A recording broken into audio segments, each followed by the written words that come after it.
हमारे पास वेपन्स नहीं है, हथियार नहीं है, फ्यूल नहीं है, कितना अरसा चल सकेंगे और हम अपने आप को जलील करते रह रहे हैं कि हम सिर्फ सीरियों की मदद करेंगे, ना अफगान तालिबान की, ना हमास की, ना मुजाहिदीन की, ना फलस्तीनियों की। हम सर रेत में डाल के सिर्फ जलील होते रहेंगे, भीख मांगते रहेंगे। पाकिस्तानी फौज को यह बोलना मुत्तहिद है, पूरी ऑपोजिशन वहां पे यूनाइटेड है कि पाकिस्तानी आर्मी को आप भेजिए। पाकिस्तानी आर्मी ने कब इंटरवेंशन करा? अपने लोगों के अलावा, आम पाकिस्तानियों को मारने काटने के अलावा इन लोगों का क्या किरदार रहा है? ये कोई जंग जीते नहीं आज तक, कोई भी जंग नहीं जीते जितनी लड़े हैं। जो लोग पाकिस्तानी कह रहे हैं ना अपनी फौज को कि आप जाके इंटरवेंशन करिए, अरे बगल में कश्मीर था, यहाँ पे तो तुमने इंटरवेंशन नहीं करा, इनकी इतनी औकात नहीं है। लेकिन सवाल यह है कि पाकिस्तान इस सारी सूरत हाल में कर क्या सकता है, उसके पास इनिशिएटिव क्या है, उसकी पोजीशन क्या है। ये मेरा ख्याल है कि पाकिस्तान में सिवाय नारेबाजी के पाकिस्तान और कुछ नहीं कर सकता।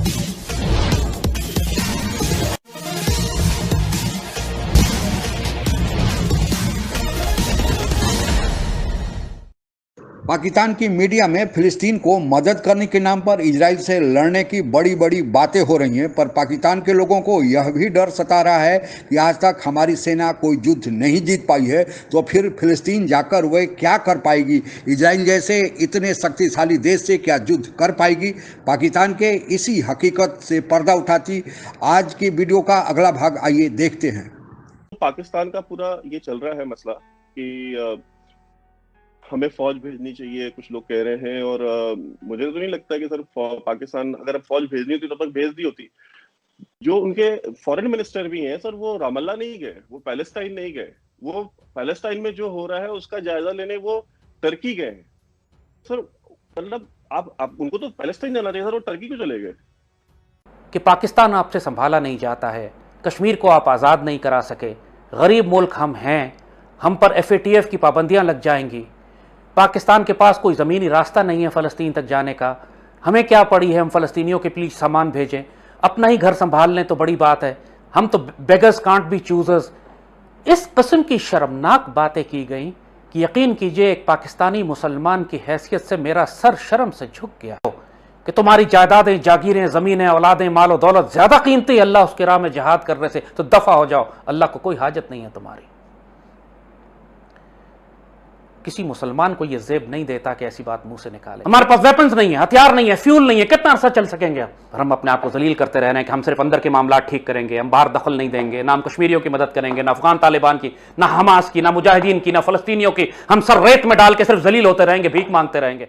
पहली चीज तो ये जो आपने बोला ना कि मुसलमान बच्चे मर रहे हैं, मुसलमान औरतें, आदमी मर रहे हैं, ये बहुत गलत बोलते हैं पाकिस्तानी। मैं बताता हूँ क्यों। फिर यानी कि आप मोमिन और काफिर में फर्क करते हैं, पहली चीज, और है भी फर्क। तो आप फर्क करते हैं, आप हर चीज में बोलते हैं कि मुस्लिम मुल्क, मुस्लिम उम्मा, हर चीज में जब आप मजहब जोड़ देते हैं, और फिर जब कोई वहां से दूसरी तरफ से नॉन मुस्लिम से रिएक्शन आता है, फिर आप कहते हैं इस्लामोफोबिया हो गया, फिर विक्टिम कार्ड आप प्ले करते हैं। पहली चीज तो ये। दूसरी चीज, एक पाकिस्तानी का क्या लेना देना इजराइल से, मुझे आज तक ये बात समझ में नहीं आई। पैलेस्टीन से उसका क्या लेना देना है रिलीजन के अलावा? ठीक है, और रिलीजन ही अगर कार्ड है, अगर तुम्हारा रिश्ता जैसे कश्मीर के साथ कहते हैं ना, कश्मीरियों से नाता क्या ला इलाहा इल्लल्लाह, अगर फिलिस्तीनियों से नाता क्या ला इलाहा इल्लल्लाह, अगर ये बात है, तो जब दूसरे मजहब का कोई बीच में बोलता है, फिर आप ये मत बोलना कि इस्लामोफोबिया हो रहा है। अब शाह महमूद कुरैशी साहब पहुंच गए तुर्की, ये रमाला जा सकते थे, ठीक है, जहाज उतरते हैं वहां पे, नहीं गए, डर लग रहा था कहीं मेरे ऊपर बम न गिर जाए, ठीक है। तो ये सब, ये पाकिस्तानी फौज को ये बोलना मुत्तहिद है, पूरी ऑपोजिशन वहां पे यूनाइटेड है कि पाकिस्तानी आर्मी को आप भेजिए। पाकिस्तानी आर्मी ने कब इंटरवेंशन करा? अपने लोगों के अलावा, आम पाकिस्तानियों को मारने काटने के अलावा इन लोगों का क्या किरदार रहा है? ये कोई जंग जीते नहीं आज तक, कोई भी जंग नहीं जीते जितनी लड़े हैं। क्यों? क्योंकि जब आप किसी प्रोफेशनल आर्मी से लड़ते हैं, आप इंडियन आर्मी से लड़ते हैं, फिर तो आपको जूते पड़ने हैं, तो आप जीत किससे सकते हैं? बलोच औरतों और बच्चों पे जुल्म ढा के आप जीत सकते हैं, उसके लिए मेडल भी मिलता है आपको सब। सिंध के औरतों और बच्चों के ऊपर आप जुल्म कर सकते हैं, उसके लिए भी आपको मेडल मिलेगा। महाजिरों को आप कराची में हजारों की तादाद में काट सकते हैं उनके गले, उसके लिए आपको मेडल मिलेगा। तो ये पाकिस्तानी फौज का किरदार है। जो लोग पाकिस्तानी कह रहे हैं ना अपनी फौज को कि आप जाके इंटरवेंशन करिए, अरे बगल में कश्मीर था, यहां पे तो तुमने इंटरवेंशन नहीं करा, इनकी इतनी औकात नहीं है। बाजवा साहब ने झूठ बोल के एक्सटेंशन ले लिया। क्या बोला कमर जावेद बाजवा ने? जनरल कमर जावेद बाजवा, इमाम तफा जिहाद फी सबीलिल्लाह, क्या बोला उन्होंने? वो ये कहते हैं साहब कि हम जिहाद करेंगे कश्मीर के ऊपर, इंडिया हमारे ऊपर अटैक कर रहा है, तुम मुझे 3 साल का एक्सटेंशन दो। इंडिया ने तो अटैक नहीं करा और वहां पे भगवान बन के बैठा है। भाजपा पाकिस्तान में मजे लूट रहा है आर्मी चीफ होने का। आर्मी चीफ तो भगवान है पाकिस्तान का, तो एक ही भगवान है, एक ही खुदा है, आर्मी चीफ तो बन के बैठा है। इंडिया ने तो कोई अटैक नहीं करा। इंडिया की तरफ से तो कोई जिसको कि जारियाना हरकत कहते हैं, अग्रेसिव एक्ट तो कोई नहीं हुआ इंडिया की तरफ से। तो ये सब लोग वैभव झूठ बोलते हैं, ठीक है। इन लोगों ने एक मौजू बना रखा है, एक नैरेटिव इन्होंने शुरू कर रखा है, और सबके सब इतने चोर बैठे हैं पाकिस्तान की पार्लियामेंट में, जिसको ये लोग नेशनल असेंबली बोलते हैं, सब एक के बाद एक सब ये कह रहे हैं जिहाद करो, जिहाद करो, जिहाद करो। खुद के बच्चे टोरंटो में हैं, खुद के बच्चे इनके टोरंटो में हैं, दुबई में हैं, लंदन में हैं, और गरीब के बच्चे को बोल रहे हैं जिहाद करो। वो एक लेडी थी, मैं उसका नाम भूल गया, अस्मा कदीर क्या नाम है उसका, that member of national assembly में। अभी 1 मिनट में आपको देख के उसका नाम भी बता देता हूं वैभव। उन्होंने बड़ा कल साहब, हाँ, अस्मा कदीर पाकिस्तान की मेंबर ऑफ नेशनल असेंबली है, पाकिस्तान तहरीक इंसाफ की, ये इसकी पार्टी की, इमरान खान की पार्टी की। कहती है मैं जिहाद करूंगी, ठीक है। और मैं कहता हूं खाला जान, आप सीढ़ियां चढ़ने बहुत बड़ी बात है, कह रही है मुझे भेजो जिहाद में। लेकिन सवाल यह है कि पाकिस्तान इस सारी सूरत हाल में कर क्या सकता है, उसके पास इनिशिएटिव क्या है, उसकी पोजीशन क्या है। ये मेरा ख्याल है कि पाकिस्तान में सिवाय नारेबाजी के पाकिस्तान और कुछ नहीं कर सकता। पाकिस्तान के पास कोई ऐसी कोई पहलकारी वाली बात, कोई ऐसी इनिशिएटिव वाली बात नहीं है जिससे वो इस सारे क्राइसिस में कोई रोल प्ले कर सके। और उस काबिल अमल समझौते में अमेरिका का किरदार तो हो सकता है, बड़ी ताकतों का किरदार भी हो सकता है, अरब ममालिक का भी किरदार हो सकता है, लेकिन मेरे ख्याल में पाकिस्तान का कोई किरदार। सलमान रुश्दी का नावल छपा तो पाकिस्तान में कई बच्चे दीनी मदरसों के मारे गए, हमने अपनी बहुत सी प्रॉपर्टीज़ को बर्बाद किया, तोड़ा फोड़ा। इसी तरह जब ये फ्रांस के कार्टून वाली आई तो हमने अपनी ही प्रॉपर्टीज़ को तोड़ा फोड़ा। ये रद्द अमल जो है ये मुनासिब नहीं है और दुनिया इसको कबूल नहीं करती। आप लोगों को पता ही होगा कि ब्रिटिश इंडियन आर्मी का बंटवारा करके भारत और पाकिस्तान आर्मी का गठन स्वतंत्रता प्राप्ति के साथ 1947 में हुआ था। बंटवारे में पाकिस्तान को उसके जनसंख्या और अंतर्राष्ट्रीय सीमा रेखा के हिसाब से जितनी फौज मिलनी चाहिए थी उससे ज़्यादा फौज उसको मिल गई। आज पाकिस्तान की आर्मी विश्व की 5वीं बड़ी आर्मी जनसंख्या के हिसाब से मानी जाती है। अपनी इसी सेना के बल पर भारत के साथ वह 3 पूर्ण युद्ध 1948, 1965 और 1971 का लड़ चुका है और 1999 का कारगिल का सीमित युद्ध भी लड़ चुका है।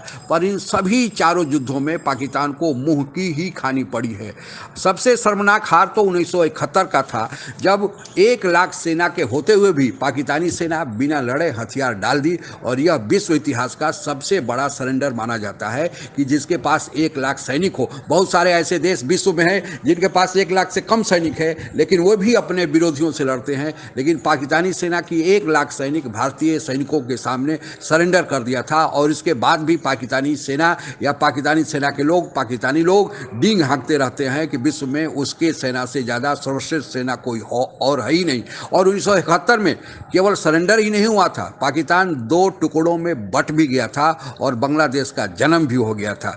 इतनी शर्मिंदगी के बावजूद भी पाकिस्तानी सेना के अधिकारियों के वर्दी को आप देखोगे तो उनके वर्दी पर दर्जनों मेडल लटके रहते हैं। पता नहीं किन कारणों से, जब तक उन लोग ने इतना मेडल लटका रखा है कि कोई उन्होंने युद्ध जीता ही नहीं। लेकिन अब तो ये पाकिस्तान के अंदरूनी मामला है, वे जाने क्या क्यों वे मेडल लटकाए फिरते हैं। लेकिन आपको यह बताते चलें कि पाकिस्तानी सेना अपने जीत के खाते में अफगानिस्तान सोवियत युद्ध को भी अपने ही खाते में डाल देती है। जबकि अफगानिस्तान में अमेरिका लड़ रहा था, पाकिस्तानी सेना ने अमेरिका के इशारे पर पूरे मुस्लिम देशों से जिहादियों को इकट्ठा किया था और पाकिस्तानी सेना अमेरिका के कहे अनुसार उन जिहादियों को मदद दे रही थी। हालांकि सोवियत संघ को वापस लौटना पड़ा था, लेकिन यह जीत अमेरिका के खाते में जाएगा, न कि पाकिस्तान के खाते पर।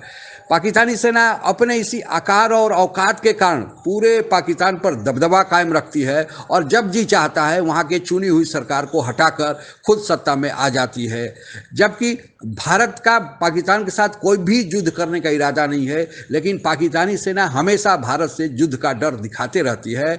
और अभी जो वर्तमान में वहाँ के सेना प्रमुख जनरल बाजवा हैं, उन्होंने भारत से हमले के डर के आधार पर ही अपना एक्सटेंशन लिया है, जबकि भारत ने अभी तक कोई भी हमला पाकिस्तान में नहीं किया है। जो भी 4 युद्धों का हवाला ऊपर में दिया गया था, ये चारों युद्ध पाकिस्तान ने ही शुरू किया था, लेकिन भारत ने उसका पाकिस्तान के हार के साथ अंत किया था। इसलिए भगवान से एक प्रार्थना है कि पाकिस्तान को सुबुद्धि दे। हालांकि पाकिस्तान वहां अपनी सेना नहीं भेजेगा, लेकिन कम से कम यह दिवा स्वप्न तो देखना बंद कर दे। आज के लिए बस इतना ही।